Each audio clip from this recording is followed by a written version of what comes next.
C'entro anch'io, c'entro anch'io. Ben ritrovati a Centro Anch'io, guardate quante belle caratteristiche ha quest'anfora in vetro soffiato decorato a spruzzo conservato nel Museo di Santa Giulia. Quest'anfora in vetro soffiato decorato a spruzzo fu rinvenuta a Bagnolo nel 1853 nel campo Quartiere delle Lame.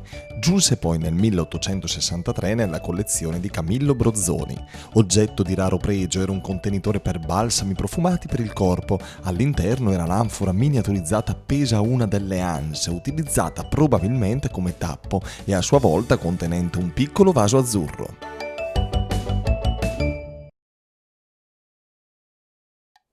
Ecco il proverbio di oggi, molto simpatico. Chi de so co el buelo, el paga de so scarselo. Andiamo a sentire un po' che ne sanno i bresciani. Giulio, che significa? Quello che capisci, capisci. Puoi esprimerti anche in parolacce. Non ho capito niente. No, non è vero che non hai capito niente, Giulio, dai, da bravo, che qualcosa capisci. Chi de so co el buelo. La sua testa. Chi con la sua testa? Il boera è un termine un po', insomma, vuol dire sbaglia, commette un errore. Con la sua... Scarsela. What is this? Cos'è la scarsela? Con la sua... Dice, fai l'Arnaldo, dovresti saperlo, perché all'Arnaldo... Almeno le lingue, dai. Io non sa queste cose, scusa. Uno che frequenta l'Arnaldo non sa cos'è la scarsela. Dove tieni tu la mano sinistra in questo momento? Nella tasca. Quindi la scarsela? Di propria tasca. Ovvero, per chiudere, chi di sua testa? Ah, sbaglia, paga con di propria tasca. Cioè, paga di propria tasca. Sì. Il boela è un termine un po' non facilissimo. Un po' in difficoltà. La boela è un po' ostica, insomma. Sbaglia, commette. Sella è non è la sedia, scarsela.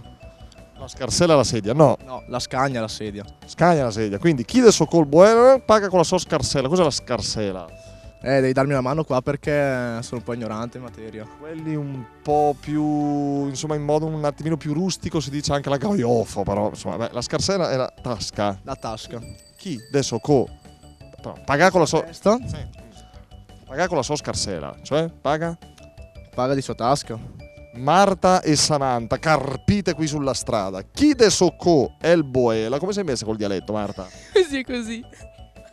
Così e così o così così? Così, così. Maruccio, dici, non parla il dialetto. Un po'. Insomma. Ci provo. Chi de soccò è il boela paga con la sua scarsella. Cosa hai capito di questo detto? Ho capito solo che paga con la sua... cioè con i suoi soldi. Brava. E tu cosa usi per pagare? I tuoi di soldi o quelli di mamma? Quello di mamma. Chi de soccò il boela paga de sua scarsella. Chi di sua testa, di propria iniziativa, commette un errore, uno sbaglio, paga di sua scarsella, di sua tasca. Beh, è inevitabile. Grazie amici per essere stati con noi. Vi lasciamo i nostri simpatici ragazzi. Vediamo oggi se la azzeccano e ci diamo appuntamento alla prossima. Ciao.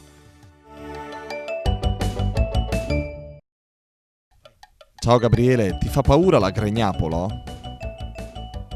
Non so cos'è. Tu non hai mai visto una gregnapolo? In una sera d'estate, svolazzante sulla tua testa? La gregnapolo è il pipistrello. C'entro anch'io.